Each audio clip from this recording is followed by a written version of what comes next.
Olá, amigos de Carta Capital, sejam bem-vindos a mais um programa Fechamento. O meu nome é Rodrigo Martins, eu sou um dos editores da revista Carta Capital e hoje eu estou na companhia do repórter André Barrocal, direto de Brasília. Seja bem-vindo, André. Oi, Rodrigo, boa noite a você, boa noite à nossa colega aí, Fabiola, boa noite a todos que nos assistem também.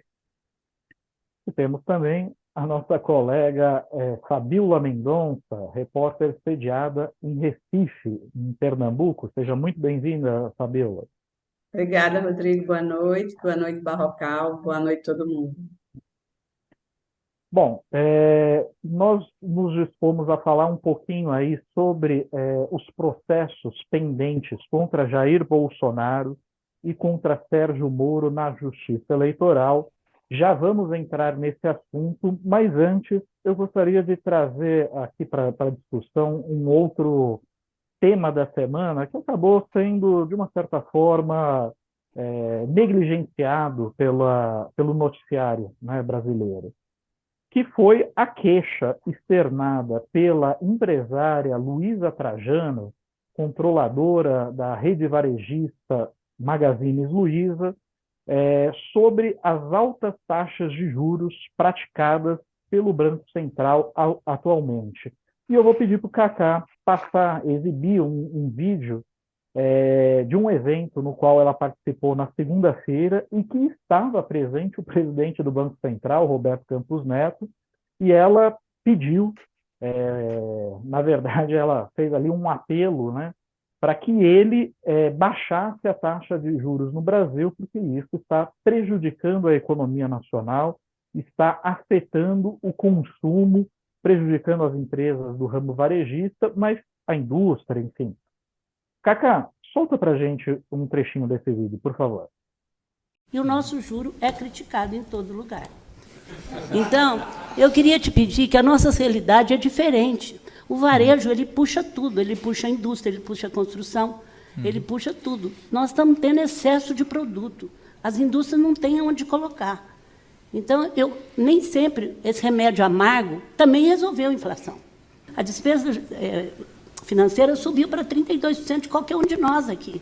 Ninguém aguenta isso. Então, eu queria te pedir, por favor, dá um sinal de abaixar esse juros. Não está aguentando mais a pequena e média empresa. Eu estou te pedindo, está todo mundo assim. Gente, vocês aplaudem que todo mundo nos bastidores falou a mesma coisa. Agora vocês falam isso, a maioria. A maioria. Então, assim, foi a maioria. Não está aguentando, presidente. Eu estou te falando, já te liguei várias vezes quando era para discutir coisas, eu estou te falando. E eu vou continuar batendo isso, porque não tem como. Se você não der um sinal, nós não vamos aguentar. Nós não vamos, o que eu estou falando, e vai virar uma empresa sem varejo. Quantas lojas aqui já foram fechadas? Quantas pessoas já foram mandadas embora?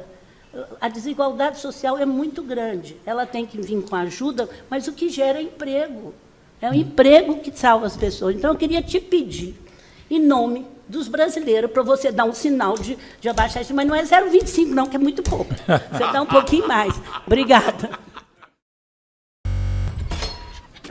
Bom, vimos aí a declaração da empresária Luísa Trajano, controladora da rede varejista Magazines Luiza. E assim, Barrocal, eu ia até passar a bola para você para discutir um pouquinho isso, porque as sinalizações da economia parecem ser positivas, né? Nós tivemos aí a divulgação do PIB do primeiro trimestre acima das expectativas do mercado. Em maio, nós tivemos uma inflação de 0,23%. A perspectiva para junho é que a inflação seja negativa, né? Então que ocorra deflação, uma queda no preço dos produtos de um modo geral. A Petrobras acaba de anunciar mais uma queda no preço da gasolina, né? E ainda assim, o presidente do Banco Central mantém a taxa de juros nesse patamar altíssimo de 13,75% ao ano, que é um recorde mundial, né? Coloca o Brasil numa situação aí de recorde entre os países que têm o maior juros real, que é aqueles juros que você desconta a inflação e tem a relação ali estabelecida entre o que é os juros efetivamente e o que é a inflação. Parece que está ficando cada vez mais claro que o interesse do presidente do Banco Central parece ser sabotar mesmo a política econômica do governo Lula, não, Barrocão? Inclusive, Rodrigo, nesse evento onde Luísa Trajano falou contra o juro alto do Banco Central, Roberto Campos Neto, presidente do BC, estava presente e ele fez ali um comentário mais ou menos na linha de que não adianta pedir pressa, que o juro só vai baixar quando nós acharmos que ele deve baixar. E o que aparentemente, hoje em dia, motiva o Banco Central a manter a taxa Selic no patamar atual não é a inflação de 2023, é a inflação de 2024. Olhando lá para frente, a meta de inflação do ano que vem é algo em torno de 3, 3,5%, e o tal do mercado, que o Banco Central consulta toda semana sobre vários assuntos, projeta nesse momento que a inflação no ano que vem estará em 4%. Então, é isso que move o atual Banco Central. É claro que é possível dizer também, nesses termos que você colocou, que existe uma sabotagem por parte do Banco Central ao governo. Por quê?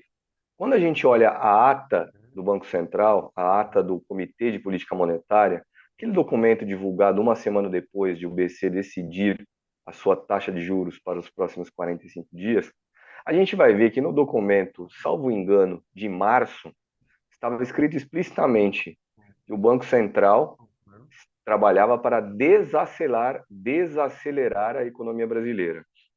Então, sim, o Banco Central acha que crescimento nesse momento gera inflação e que, portanto, para controlar a inflação, é preciso que o Brasil não cresça. Pois é, e é surpreendente essa sabotagem explícita, né? Porque a Luísa Trajano ela falou algo que é realmente muito sensível para a economia real, né? O que eu chamo de economia real, né? As indústrias que produzem serviços e as empresas que revendem esses produtos ou que prestam serviços para a sociedade, né? Quando a gente fala em mercado, esse ente meio miraboloso e tal, muitas vezes a gente deixa de qualificar quem exatamente é esse mercado que é tão consultado pela imprensa e que é ouvido pelo Boletim Focus do Banco Central. O mercado nada mais é do que agentes econômicos de instituições financeiras, sobretudo bancos e corretoras de valores, né, que conseguem lucrar no mercado de ações, independentemente das empresas estarem indo bem ou mal. Essa é que é a verdade, né? Se os brasileiros estiverem se endividando, mas pagando as suas dívidas, por exemplo, tanto melhor para os bancos, né? E o que a Luísa Trajano está dizendo é claramente o quê? As empresas estão quebrando. As indústrias estão com os estoques abarrotados. As redes varejistas não estão conseguindo dar vazão a esses produtos. E por quê? Porque o crédito está caro. No Brasil, existe uma tradição muito forte do consumidor usar crédito parcelado, né? Ele vai comprar uma televisão, ele não compra à vista. Ele compra parcelado em 3, 4, 5, 6 vezes. Ele vai comprar um carro, ele não paga o carro à vista. Ele paga o carro em 48 vezes, em 24 vezes, em 36 vezes. Agora, se a taxa de juros está muito alta, e essa taxa de juros que é praticada pelo Banco Central acaba influenciando a taxa de juros que é praticada por todos os bancos comerciais, por todas as financeiras que concedem empréstimo, fica inviável realmente o consumo. Porque na ponta do lápis, o consumidor vai ver que comprar a televisão que ele está ali por R$2.000, vamos dizer hipoteticamente, vai sair ao cabo do processo muito mais caro por conta desses juros que são praticados mês a mês. Então, é isso que tem estrangulado as empresas do setor varejista e da indústria, né? E o alerta feito pela Luísa Trajano é muito pertinente.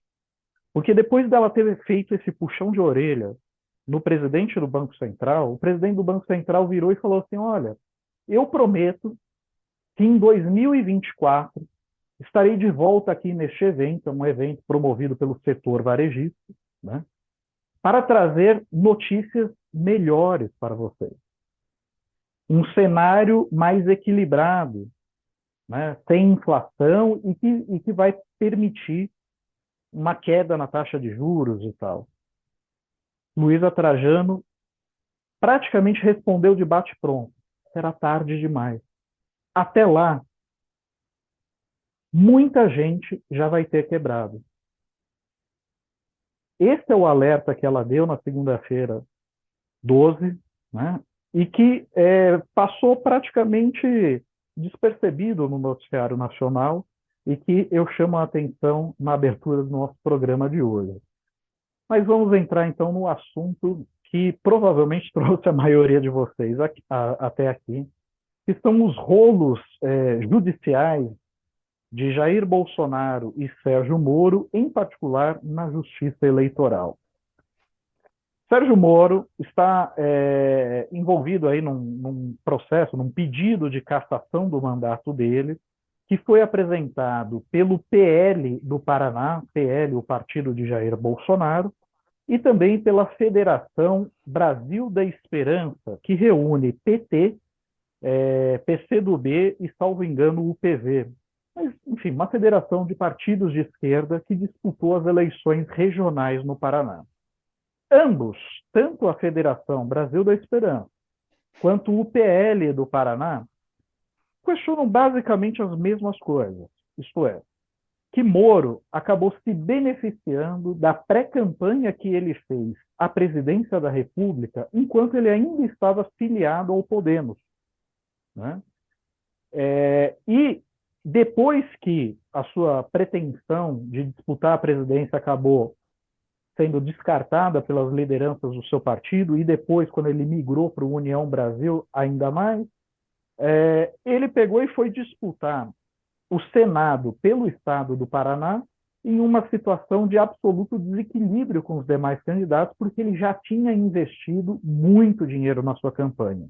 E há ainda uma série de questionamentos de gastos de campanha que foram apresentados por ambas as partes, tanto o PL de Jair Bolsonaro quanto a federação encabeçada pelo PT no Paraná. Pois bem, o Tribunal Regional Eleitoral do Paraná decidiu juntar essas duas ações numa só, já que apresenta praticamente os mesmos argumentos, né? Mas autorizou a produção de provas. Então, ao menos uma dezena de testemunhas serão convocadas para prestar esclarecimentos à Justiça Eleitoral sobre como se deu essa pré-campanha de Sérgio Moro à presidência da República no Podemos, né? E caberá à Justiça Eleitoral decidir se isso configurou um abuso do poder econômico, se isso acabou desequilibrando a disputa regional para o Senado no estado do Paraná. E um detalhe, esse pedido de informações, essa autorização que foi dada pelo juízo, né, do Tribunal Regional Eleitoral do Paraná, autoriza, inclusive, a busca de informações dentro do Podemos, que é um partido que deve estar muito, digamos assim, ressentido com o Sérgio Moro pela forma como foi tratado pelo senador, não, Barrocal? Sem dúvida, Rodrigo. Agora, eu queria chamar a atenção para o seguinte também. Vamos lá.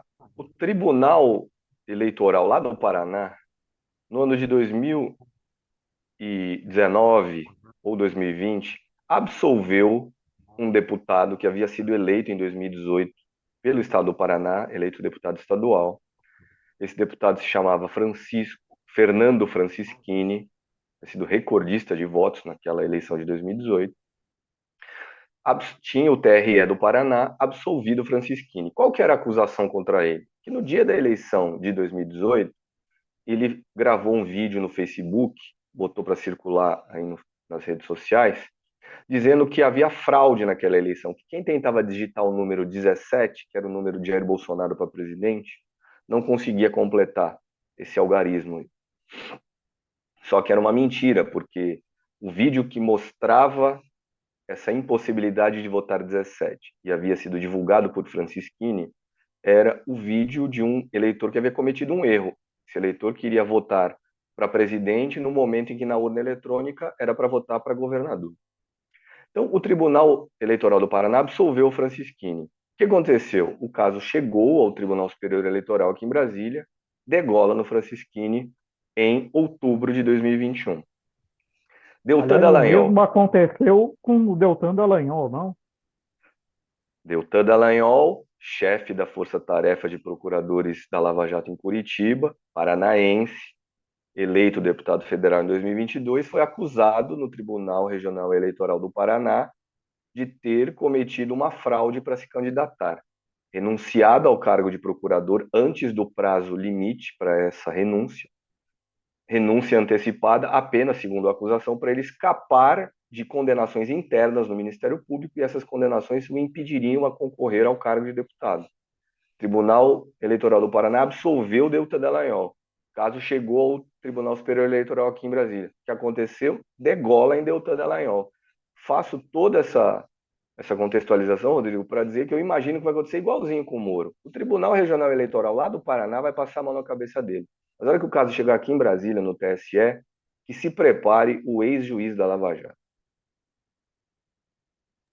Pois é, eu concordo em gênero, número e grau com o Barrocal. De fato, o Tribunal Regional Eleitoral do Paraná guarda características muito peculiares, semelhantes ao do Tribunal Regional Federal da Quarta Região, né, que é a segunda instância da Justiça Federal, e que sempre passou a mão na cabeça do então juiz Sérgio Moro, que cometeu uma série de ilegalidades no curso da Lava Jato, ilegalidades essas que foram reconhecidas pelo Supremo Tribunal Federal quando ele anulou as condenações do ex-presidente Lula, né?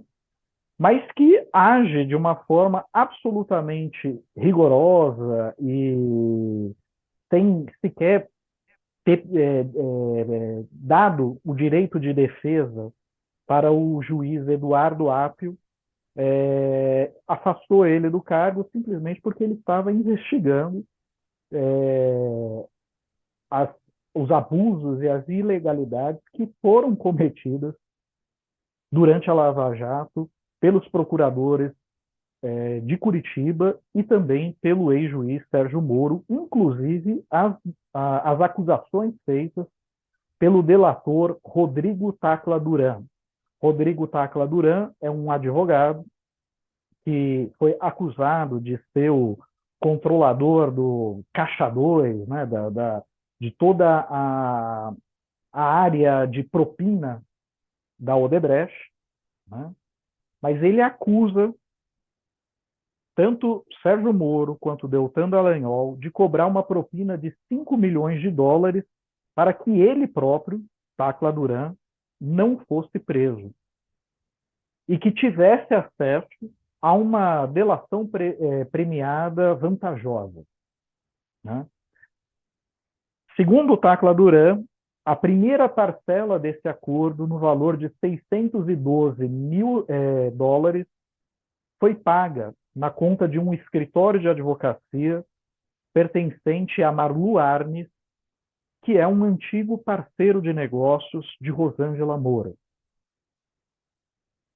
A cobrança da propina teria sido feita por um advogado chamado Carlos Zuccolotto Júnior, que era sócio de Rosângela Moro no escritório de advocacia e padrinho de casamento do casal Rosângela e Sérgio Moro. E o Tribunal Regional Federal da Quarta Região, o TRF4, né, tentou restituir a prisão de Tacla Duran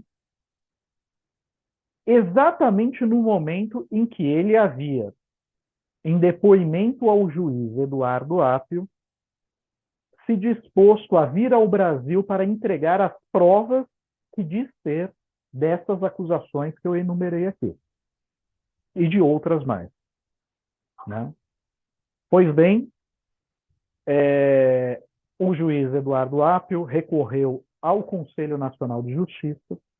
Houve uma espécie de intervenção, uma auditoria que está ocorrendo agora, tanto na 13ª Vara Federal de Curitiba, que foi ocupada por Sérgio Moro no passado e por Eduardo Apio até pouquíssimo tempo, quanto na 8ª turma do TRF4, que era responsável por revisar as decisões de primeira instância relacionadas à Lava Jato.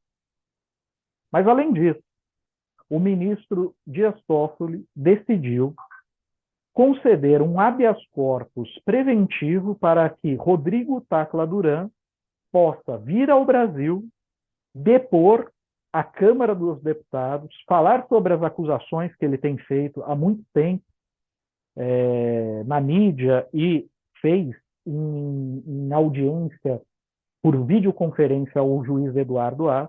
Então, ele vai ser autorizado a vir para o Brasil, apresentar as provas que diz ter, prestar esse depoimento na Câmara dos Deputados com um habeas corpus preventivo que o impede de ser preso. E não bastasse, o ministro do STF também decidiu anular todas as provas que havia contra Tacla Duran para justificar a sua prisão. Que era o que exatamente? Aqueles arquivos da suposta contabilidade paralela da Odebrecht, né? Que, segundo muitos delatores, de fato existiu, só que há claros indícios de que esses arquivos, os sistemas, né, desses pagamentos indevidos que foram feitos, foi adulterado no curso da investigação da Operação Lava Jato. Então, Moro tem uma dupla dor de cabeça. Uma dor de cabeça na justiça eleitoral, porque pode efetivamente perder o mandato de senador da República se a justiça eleitoral entender que houve um abuso do poder econômico na pré-campanha dele à presidência, se entender que essa pré-campanha dele à presidência o colocou em uma situação de vantagem indevida em relação aos demais candidatos ao Senado pelo Paraná, mas também tem essa dor de cabeça na justiça criminal, na área criminal, penal, por conta da acusação deste delator, um ex-colaborador da Odebrecht, né, que diz claramente, com todas as letras, que Sérgio Moro e Deltan Dallagnol tentou extorquí-lo, cobrando uma propina de 5 milhões de dólares por intermédio do advogado Carlos Vucoloto Júnior, que era sócio de Rosângela Moro no escritório de advocacia e padrinho de casamento do casal Sérgio e Rosângela Moro. A primeira parcela, diz ele, foi depositada na conta do escritório de advocacia de Marlu Arnes, um antigo parceiro de negócios de Rosângela Moro. E ele apresentou já esse comprovante de depósito ao juiz Eduardo Apio. Mas muito antes disso, em 2019, o jornalista Jamil Chad havia revelado esse documento. E, de forma espantosa, desde então, 2019, não houve uma investigação a sério para comprovar se Rodrigo Tacla Duran diz a verdade ou está mentindo. Né? Então, veremos apenas nos próximos capítulos com Sérgio Moro enrolado tanto na justiça eleitoral quanto na área penal criminal por conta dessa acusação feita por Tacla Duran. Mas a matéria de capa de Carta Capital desta semana diz respeito a outro assunto. Diz respeito, na verdade, aos rolos de Jair Bolsonaro na justiça eleitoral e o que será, né, o futuro do bolsonarismo caso o ex-capitão seja de fato condenado e considerado inelegível por um bom tempo, de acordo com a Justiça Eleitoral. Sobre isso, eu vou pedir para o Barrocal fazer um breve comentário, até para não entregar, né, não estragar a surpresa dos leitores da revista, que certamente já devem estar acessando o site da Carta para ter acesso a essa reportagem, ou estão esperando chegar a edição impressa em suas casas para ler a reportagem de capa dessa edição. Barrocal, conta para a gente exatamente qual é o grau do apuro, né, do ex-presidente Jair Bolsonaro e se é possível dizer de alguma forma se há sobrevida para ele caso seja declarado inelegível. Esse julgamento que coloca Bolsonaro à beira da perda dos seus direitos políticos por 8 anos está marcado para começar no próximo dia 22. É quinta-feira da semana que vem. Uma semana exatamente, daqui uma semana exatamente. E há uma dúvida, a primeira delas é se o julgamento terminará ainda no mês de junho ou se teremos que esperar pelo segundo semestre. No mês de julho, a gente verá, como sempre, aquela mamata de 30 dias de férias aí nos nossos tribunais superiores aqui de Brasília. O TSE vai ficar um mês sem trabalhar, todo mundo ganhando salário ali, igualmente, mas vai ficar um mês sem trabalhar. Então a dúvida é se o julgamento termina ainda em junho ou fica para o semestre seguinte. Desse ano não passa, Rodrigo. A decisão do TSE não passa desse ano e eu explico por quê. Na minha reportagem, uma das dimensões dela é exatamente explicar como será o timing do julgamento, o que a gente pode esperar a respeito de prazos e tal. Qual que é a acusação feita a Bolsonaro que será julgada lá no tribunal? Uma ação movida pelo PDT, com base numa reunião realizada por Bolsonaro com embaixadores estrangeiros em julho do ano passado.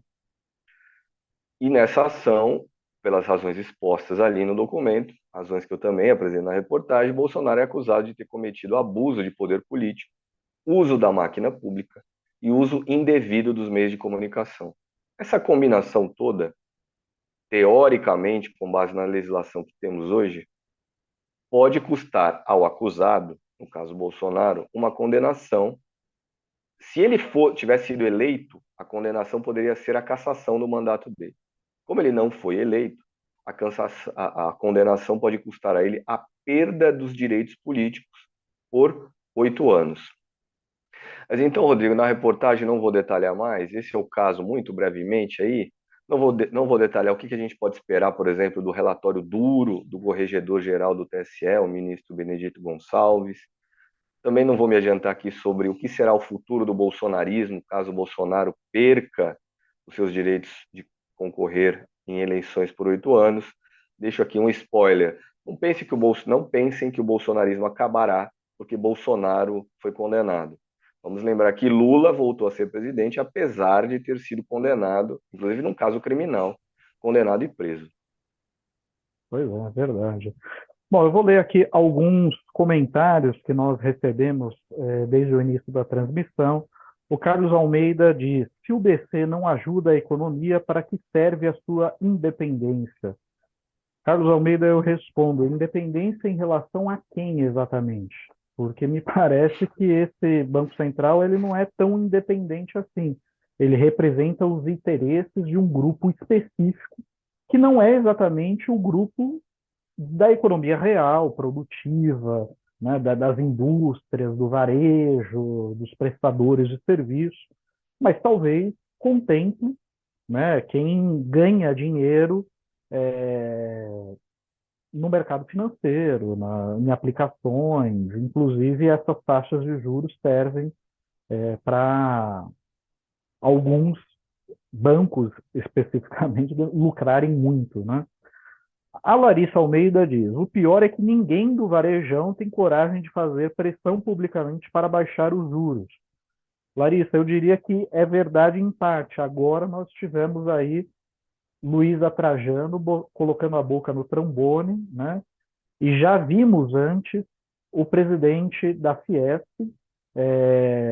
tecendo críticas contundentes à manutenção dessa taxa de juros que tem prejudicado tanto a indústria quanto o setor varejista. Vamos ver mais aqui. O Renato Francisco Clemente Júnior diz: o termo jurídico correto é correição, correição ordinária e correição extraordinária. O que ocorre em Curitiba é a extraordinária. De fato, o termo técnico dessa auditoria que está sendo feita, tanto na 13ª Vara de Curitiba, quanto na 8ª turma do Tribunal Regional Federal da 4ª Região, é correição extraordinária, né? O Corregedor Nacional de Justiça determinou que fosse feita uma correição extraordinária nessas duas pontas, na ponta da Justiça de primeira instância em relação à Lava Jato e na ponta da Justiça de segunda instância, né, que faz a revisão das decisões da primeira instância da Lava Jato. Mas, na prática, é uma auditoria. O que está sendo feito ali é uma investigação para apurar uma série de desvios éticos, né, que teriam ocorrido tanto em uma área como a outra. Vamos lembrar o seguinte: o juiz Eduardo Apio é acusado de ter telefonado para o filho de um desembargador do Tribunal Regional Federal da 4ª Região, né, se passando por um funcionário da área de saúde da Justiça Federal, para tentar confirmar algumas informações, se ele era de fato filho do desembargador ou não, porque ele provavelmente ele já sabia àquela altura que o filho de Marcelo Malucelli, ou Malucelli, não sei como pronunciar exatamente, mas que ele já sabia que ele era sócio do escritório de advocacia de Rosângela Moro e de Sérgio Moro, além de ser namorado da filha do casal Rosângela e Sérgio Moro. E esse desembargador, até pouco tempo, estava fazendo despachos relacionados à Lava Jato e relacionados a Rodrigo Tacla Duran. Esse desembargador chegou a, por exemplo, tentar restituir a prisão de Rodrigo Tacla Duran exatamente no momento em que ele se dispôs a vir ao Brasil apresentar as provas que diz possuir. Então, se o juiz Eduardo Apio de fato fez isso, é uma conduta, digamos, bem complicada de se defender, porque não faz o menor sentido um juiz federal, né, aplicar um trote, se passar por uma outra pessoa além de tudo, deixar uma ameaça no ar, que foi um entendimento do TRF4, quando ele perguntou ao término da ligação, quando esse interlocutor pergunta ao término da ligação se o filho do desembargador Marcelo Malucelli estava fazendo algo de errado, se ele tinha certeza que não estava fazendo algo de errado. Então, isso soa como, de fato, uma tentativa de intimidação. Porém, o juiz Eduardo Apio alega que não fez esse telefonema, né, e apresentou uma perícia encomendada pela defesa que contradiz as conclusões de uma perícia feita pela Polícia Federal a pedido do TRF4, e que foi, basicamente, a prova que justificou a exclusão dele, o afastamento dele da 13ª Vara Federal de Curitiba, né? Agora, há outros muitos casos estranhos que ocorreram no Tribunal Regional Federal da 4ª Região. É um tribunal que, eu disse aqui, foi muito leniente em relação aos abusos cometidos por Moro. Vou citar aqui só 3, para vocês terem uma dimensão da gravidade, né? O juiz Sérgio Moro determinou um grampo telefônico no escritório de advocacia dos advogados de defesa de Lula. 25 ramais telefônicos foram grampeados e, portanto, conversas de advogados de defesa com os seus representados foram monitorados pela Polícia Federal. Tanto as que eram relacionadas a Lula, quanto as que eram relacionadas a outros clientes do escritório de advocacia. Isso é uma grave violação ao direito de defesa, né? Sérgio Moro também determinou a divulgação de um grampo que foi obtido fora de do período autorizado judicialmente, envolvendo a então presidente da República, Dilma Rousseff, e Lula, que foi convidado a integrar um ministério da Casa Civil na época em que ela estava ameaçada de impeachment. E ele divulgou esse grampo sabendo que o grampo foi obtido fora do período autorizado judicialmente. E também conversas de Lula com familiares que nada tinha a ver com o processo, mas que serviram para fazer um grande escarcéu na mídia à época, né? E criar um clima pró-impeachment. Afinal de contas, é muito evidente que o juiz Sérgio Moro atuou politicamente ao longo do processo para prejudicar o PT e o ex-presidente Lula, né? Então, assim, você tem aí dois exemplos, e eu cito um terceiro, que foi fazer uma condução coercitiva do ex-presidente Lula, absolutamente espetaculosa, né? Com a presença da mídia, no momento em que a Polícia Federal bate na porta da casa do Lula, para mostrar ele sendo entrado dentro da viatura, levar até a delegacia da Polícia Federal no aeroporto de Congonhas, para prestar um depoimento. Sendo que, à época, o ex-presidente Lula sequer havia recebido um pedido para depor. Que é uma coisa é você virar e falar assim, não, ele está se recusando a depor, e então há a necessidade de eu conduzi-lo coercitivamente até uma delegacia de polícia para ele prestar esclarecimento. Não, Lula sequer foi chamado a depor, né? E o então juiz Sérgio Moro fez esse despacho. Esses são alguns dos desvios éticos de Moro que foram apontados pelo Supremo Tribunal Federal para anular a condenação de Lula. Muita gente acha que foram as revelações do Intercept, né, as mensagens que foram trazidas à tona por aquele hacker de Araraquara, que acessou, que serviu de base para anular a condenação de Lula. Não é verdade.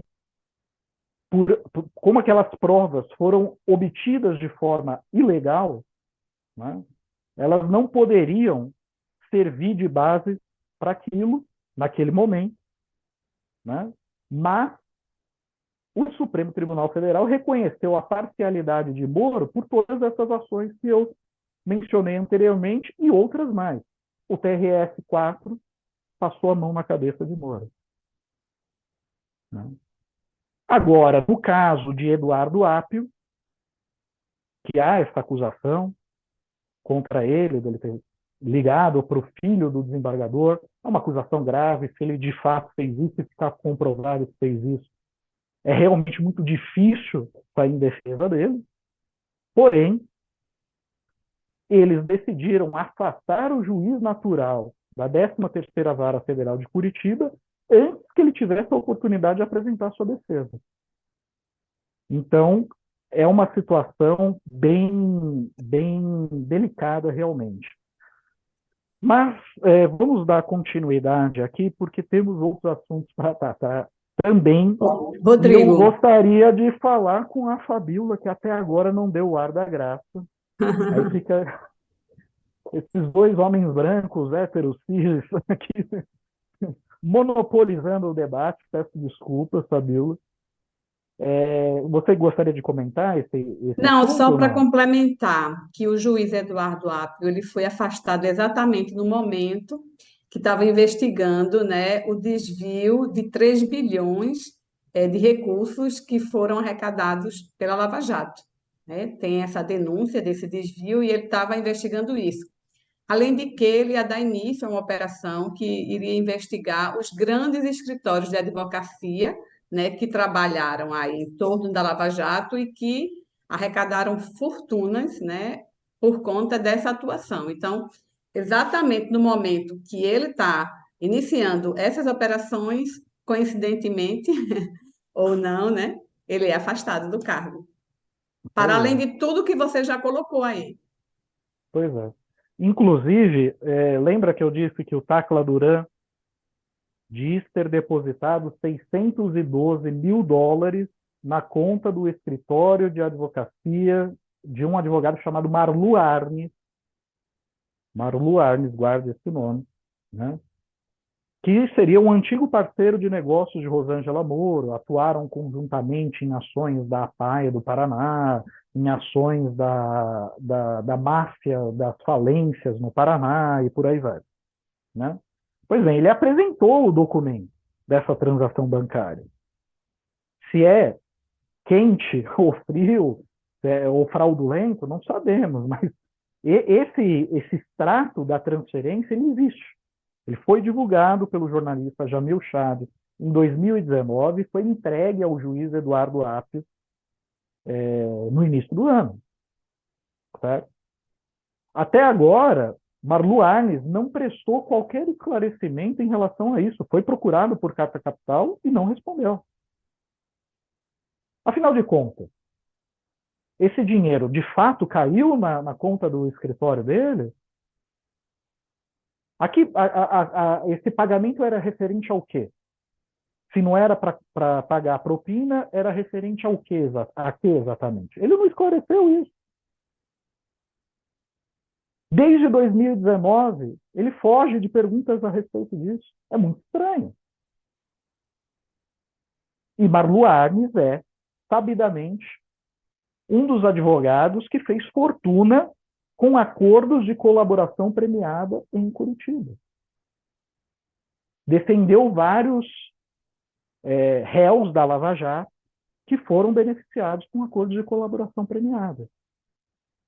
Então, é aquela coisa, a gente não pode, evidentemente, colocar a mão no fogo pelo juiz Eduardo Apio, vai saber, né, se ele cometeu esse desatino, porque para mim é um desatino, né, ligar para um filho de um desembargador, se passando por uma outra pessoa, tá, não sei o que, só pode ser um desatino, né, não é uma coisa de uma pessoa razoável, mas o fato é que ele nega isso, apresenta uma perícia que contesta as revelações feitas pela Polícia Federal e estava investigando o que parece ser uma máfia de delações premiadas celebradas pela República de Curitiba, como ficou conhecido esse grupo de procuradores que atuavam, né, na 13ª Vara Federal de Curitiba, procuradores da República representando o Ministério Público e o juiz Sérgio Moro.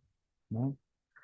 Mas, Fabíola, eu não vou deixar você escapar tão fácil assim, porque você fez uma reportagem muito interessante sobre os impactos das jornadas de junho de 2013. Esse é um tema bastante controverso. Né? Há quem veja nas jornadas de junho de 2013 o ovo da serpente do bolsonarismo. Né? Há quem encare de uma outra forma, como que não foi exatamente isso que aconteceu, que ali expressou uma insatisfação popular muito grande com a classe política e que jamais foi entendido, compreendido e que segue incompreendido.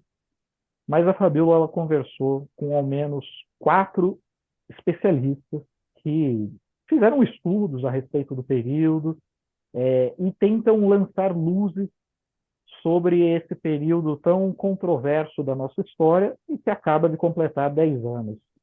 Fabíola, o que você poderia dar para a gente de uma espécie de, vamos dizer, uma sinopse, sem entregar toda a reportagem, que evidentemente os assinantes de Carta Capital estão ansiosos para ler?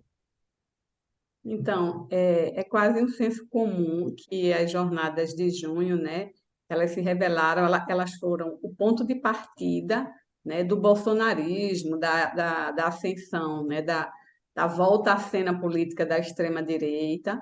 Mas, assim, quando você vai conversar com os pesquisadores, né, que são pessoas que se debruçam a estudar o fenômeno, o movimento, né, existe tanto aqueles que acham que, de fato, né, 2013 pode ter parido Bolsonaro, até porque, na sequência, surge a Lava Jato, outras manifestações de rua de peso, como acho que foram do impeachment de Dilma, né? Elas vêm na sequência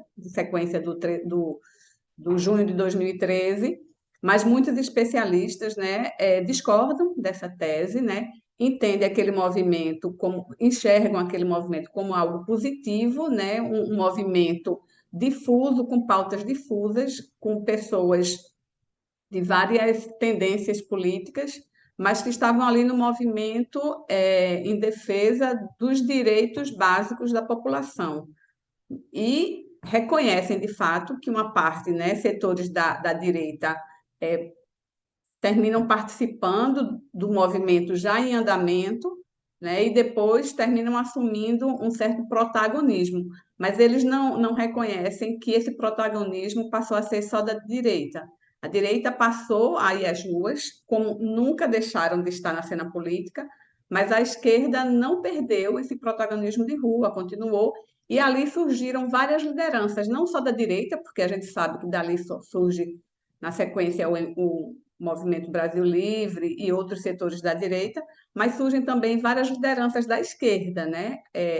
Diante de uma pauta identitária que vai surgindo por ali, a questão LGBTQIA+, o racismo, o machismo é discutido de uma maneira muito mais forte a partir daquele movimento, sobretudo por uma juventude que é formada naquele movimento. Então, eu perguntei ao especialista como o movimento deveria ser descrito nos livros de história.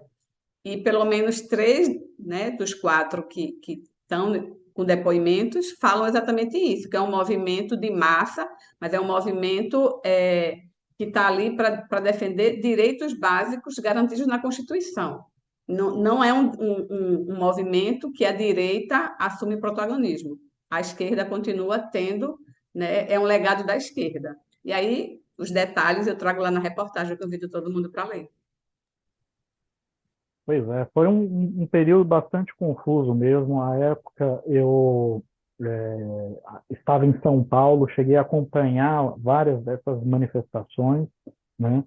E houve claramente ali uma mudança de perfil das manifestações, né? No início, era uma turma muito ligada a partidos de esquerda, o movimento Passe Livre, reivindicando, de fato, o acesso, né, facilitado aos transportes, a isenção das tarifas no transporte, e, de repente, após uma repressão muito intensa que foi feita pela Polícia Militar de São Paulo, você vê aquele movimento explodir e agregar pautas que não tinham a menor relação com a pauta original, que era das tarifas de transporte. E, a partir de então, a impressão que eu tive à época era de que ninguém controlava as ruas. Cada um saía para as ruas para defender a pauta que bem entendesse. Então, tinha gente protestando, por exemplo, né, contra os investimentos que os governos petistas havia feito, né, em obras da Copa e das Olimpíadas, enquanto os hospitais públicos, outros serviços públicos estavam capengos, né? Mas havia gente protestando ali também para conferir maior poder de investigação ao Ministério Público Federal, que pouco tempo depois deflagrou a Lava Jato, né, e virou esse monstro que virou. E nessa mudança, nessa transição que houve também um fenômeno barrocal muito esquisito que eu presenciei, que foi das pessoas dizerem que não se sentiam representadas por nenhum político e chegar a agredir manifestantes que levantavam bandeiras de partidos, sendo que, originalmente, o protesto havia sido puxado por lideranças da juventude do PT, do PSOL, pessoas que eram ligadas a partidos políticos, né? E aí você, realmente, assim, é uma coisa esquisita que até hoje é difícil de entender esse movimento, e acaba levantando muitas teorias conspiratórias, né, Barrocão? É verdade, Rodrigo. É um fenômeno que ainda não tem uma interpretação consensual aí entre os analistas, os acadêmicos. A Fabiola, autora de reportagem a respeito, acaba de descrever isso que eu falei. E talvez a gente nem venha a saber exatamente aí no detalhe como foi que se deu essa metamorfose, né? As marchas começam na esquerda e terminam na direita. O que que aconteceu ali exatamente no meio do caminho? Elas começaram pela esquerda e a imprensa criticava. No meio do caminho, elas foram para a direita e a imprensa aplaudia. Eu me refiro aqui particularmente à Rede Globo. A Rede Globo transmitiu várias dessas manifestações aí na sua programação, por exemplo, na Globo News, seu canal aí de informação na TV paga. Fenômeno Transmitiu e complexo, Rodrigo. convocou, né? É verdade, fenômeno complexo esse aí das marchas de 2013. Talvez a gente ainda precise de mais tempo para compreender, com mais distanciamento. Final, como diria um bom chinês, 10 anos ao longo da história não significam nada. Foi um fato É, de anteontem. é um piscar de olhos, é um piscar de olhos. Realmente eu acho que falta muitos elementos para entender o que se passou ali, né? Por exemplo, essa virada de chave da mídia, né? Que uma hora tratava como bandidos os manifestantes e do nada começa a fazer praticamente uma cobertura ao vivo de tudo que estava acontecendo, né? Eu me recordo que em Brasília eles invadiram o Palácio do Itamaraty, quebraram tudo, invadiram o Congresso Nacional, né?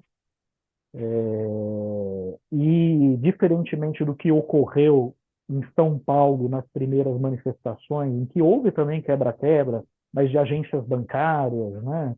Ou atearam fogo em alguns ônibus e tal. Quando estava em São Paulo, eles eram bandidos porque estavam incendiando onde já se viu ônibus e agências bancárias. Agora, nesse segundo momento em que eles invadem o Congresso, depredam o Itamaraty, a mídia já havia se convertido de uma forma muito esquisita, né? Virar e falar assim, não, precisamos ouvir o que esses jovens têm a dizer e tal. Então, realmente, é um período bastante confuso e eu concordo com o Barrocal, acho que vai precisar não só de mais uma década, mas talvez algumas décadas para entender os reais interesses que havia, né, por trás desses grupos que saíram às ruas naquele momento. Mas nos encaminhamos aqui para o fim do programa, eu gostaria só, antes de passar para as considerações finais do Barrocal, da Fabiola, lembrar que nesta edição de Carta Capital, que chega às bancas, começa a circular amanhã, mas está nas bancas de todo o país a partir de sábado, tem uma reportagem feita por Mino Carta sobre a morte de Silvio Berlusconi, que foi primeiro-ministro da Itália em 4 períodos distintos, né? E ali, nessa reportagem que ele prepara, nesse artigo que ele prepara para a revista, ele fala um pouco sobre a ascensão, a estranha ascensão desse líder, né, que era um cantor, né, que fazia faculdade de Direito ao mesmo tempo em que ganhava uns trocados cantando em navios de cruzeiro no Mediterrâneo, né, portanto um remediado, né, uma pessoa de classe média baixa, e que logo após se formar na faculdade de Direito, ele monta uma empreiteira e começa um empreendimento gigantesco e começa a ganhar dinheiro e se torna um dos homens mais ricos da Itália e do mundo. A fortuna da família Berlusconi é estimada em 6,4 milhões de euros. E a grande suspeita, jamais comprovada, é que, na verdade, Silvio Berlusconi conseguiu ascender, tanto economicamente quanto na política, com o apoio da máfia siciliana. Afinal de contas, havia muitas pessoas do seu entorno que eram ligados à máfia, né? Um deles era Vittorio Mangano, salvo engano, que pertencia à Cosa Nostra e que cuidava do Aras de Silvio Berlusconi numa mansão que a família tinha na cidade de Arcore, a 70 quilômetros de Milão. Outro era o senador Marcello Dell'Utri, que acabou sendo caçado e preso por associação mafiosa com a Cosa Nostra, né? E era um conselheiro muito próximo de Silvio Berlusconi. Enfim, ele conta detalhes dessa ascensão de Silvio Berlusconi na Itália, né? E do que representou efetivamente essas 4 passagens de Berlusconi pelo poder enquanto ele foi primeiro-ministro da Itália. Vale muito a pena conferir. E agora eu passo a palavra para o Barrocal. Barrocal, quem é o seu convidado amanhã no Poder em Pauta e qual assunto você gostaria de chamar a atenção no término do nosso programa? Rodrigo, amanhã eu entrevisto às 10 da manhã, um horário mais cedo, o pesquisador Fábio Sá e Silva, ele que é um dirigente de um instituto de estudos sobre o Brasil que existe na Universidade de Oklahoma, lá nos Estados Unidos. Ele é um especialista em Lava Jato, em Operação Lava Jato, e vai ser uma entrevista justamente sobre esse tema. A Lava Jato se tornou uma espécie de cadáver insepulto.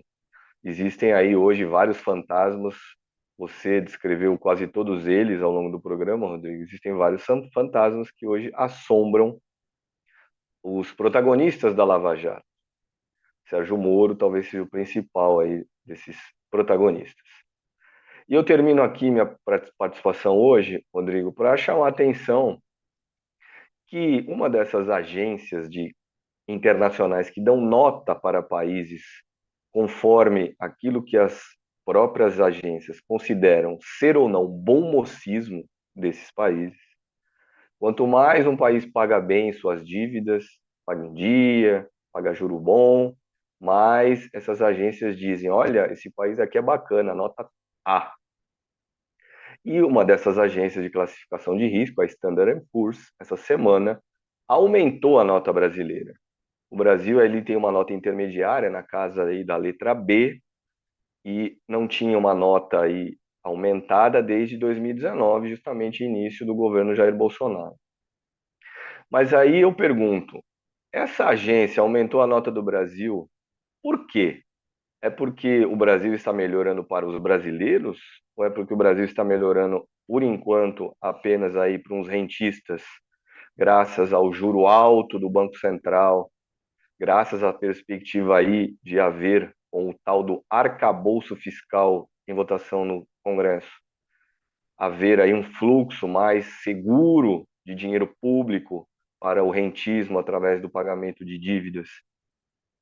É isso, Rodrigo. Deixo aqui, então, chamo a atenção aí para a nossa melhora de nota dada aí por uma dessas agências internacionais do universo especulativo. Mas termino para valer, Rodrigo, aqui comentando uma mensagem enviada por uma pessoa que nos assiste.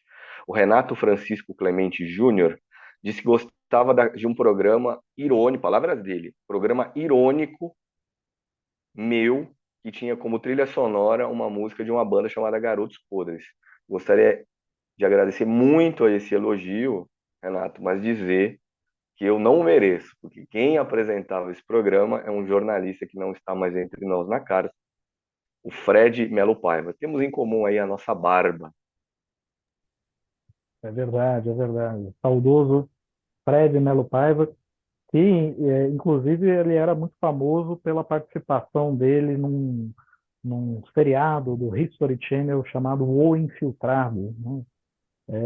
Realmente ele é espetacular e deixo aqui o meu abraço para ele. Era Notícias do Hospício. E aliás, o nome é perfeito para o que encaramos nos últimos anos, né? Realmente o Brasil se converteu num grande hospício e parece relutar em receber alta, né? Sair do manicômio. Mas, Fabiola, qual é a sua sugestão no término do nosso programa? Rodrigo, eu acho que Brasília, a semana que vem, ela vai estar bem agitada. Apesar dos festejos juninos, né? Muitos deputados e senadores do Nordeste vão se antecipar para a sua terra natal, porque é muita festa que rola nesse período no Nordeste. Mas vai ser uma semana agitada. A gente tem aí a sabatina do Cristiano Zanin, né? Semana que vem. Tem o depoimento do Tacla Duran na Câmara também. E tem a votação do TSE, né? De Jair Bolsonaro. E outro tema que a gente deve ficar atento é sobre essa operação que aconteceu agora no final da tarde com o senador Marcos Duval, né? Que a Polícia Federal apreendeu, né? Computadores, alguns equipamentos. Ele é acusado de divulgar informações sigilosas da ABIN. Então, acho que vale a pena a gente acompanhar esse inquérito. Tá certo, Fabiola. Bom, eu agradeço muito aos meus colegas de bancada, a Fabiola, o André Barrocal, que abrilhantaram o programa hoje. Agradeço a todos que nos acompanharam durante a transmissão ao vivo no canal de Carta Capital no YouTube e a todos que também acabaram acompanhando o nosso programa na reprise que é exibida pela TVT na TV aberta. Aproveito para dizer que o nosso jornalismo depende muito da contribuição de vocês. Então, se vocês puderem contribuir, seja com uma assinatura para a Carta Capital, existe a possibilidade de você fazer uma assinatura completa para receber a revista em casa e também ter acesso a conteúdos exclusivos no site, no nosso canal no YouTube, por aí vai. Mas existe também a possibilidade de você fazer uma assinatura digital, na qual terá a possibilidade de ter acesso a todos os conteúdos da edição impressa, só que no seu computador, tablet, celular e por aí vai. A um preço promocional atualmente, vale muito a pena e você vai estar contribuindo para manter vivo o nosso jornalismo, que depende cada vez mais da contribuição dos nossos leitores e espectadores. Mais uma vez, agradeço a audiência e a paciência de todos. Um forte abraço, bom fim de semana e até a próxima.